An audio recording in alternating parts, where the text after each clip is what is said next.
Nagkaroon nga ng konting lambingan sa pagitan ng TNT tropang 5G player na si Glenn Cobontin at Rain or Shine Elasto Painters import na si Jalen Johnson. Nagkainatan si Johnson at Glenn Cobontin sa fourth quarter ng kanilang unang laban sa Commissioner's Cup. Kitang si Cobontin ang unang nanuntok pero hindi rin nagpatinag si Johnson at agad gumanti. Nauwi sa parehong flagrant foul penalty 2 ang insidente ng dalawa. Sa huli, Rain or Shine pa rin ang nakakuha ng panalo.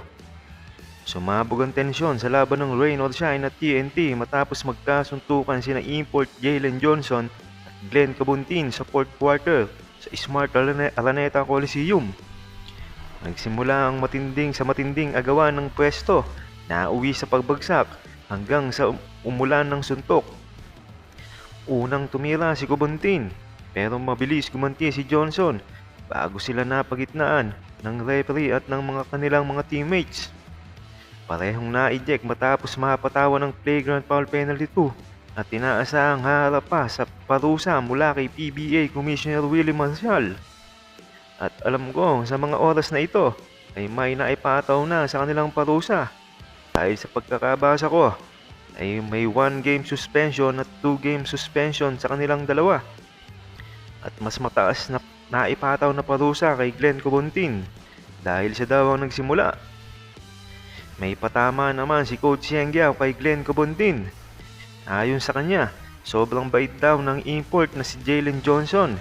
Kaya daw nangyari yon. Kasi nga daw ay napiko na daw talaga ito. Dagdag pa niya, kung gusto nga daw niyang pikunin ang import ng ibang team, ipapasuntok lang daw niya ito sa basurang player. Matapos nga ang nangyaring palitan ng suntok ni Glenn Cobontin at ng import ng Rain or Shine, kitang-kitang naman ang gigil ni Calvin Oftana na tila gusto ring sugurin si Johnson. At buti na lang nga at agad itong naawat at hindi na lumala ang sitwasyon. Pero mukhang handang-handa talaga si Oftana o marami lang sadyang umaawat. Natalo man kontra Rain or Shine sa kanilang unang laro sa Commissioner's Cup. Solid pa rin ang ipinakitang performance ni Volleyball.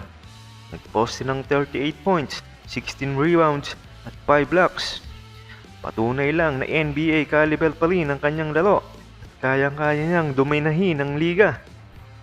At welcome back naman para kay Jason Castro. Matapos ang halos isang taong pahinga, balik aksyon na muli si Jason Castro sa TNT lineup. Sa edad na 39 years old, kaya pa rin niyang magbigay ng quality minutes at veterans presence para sa TNT. Kamusta mga idol? Sports Zone PH para sa sports news and update. Kung bago ka pa lamang dito sa channel ko, pindutin mo na ang subscribe button at notification bell para lagi kang update sa mga sports news.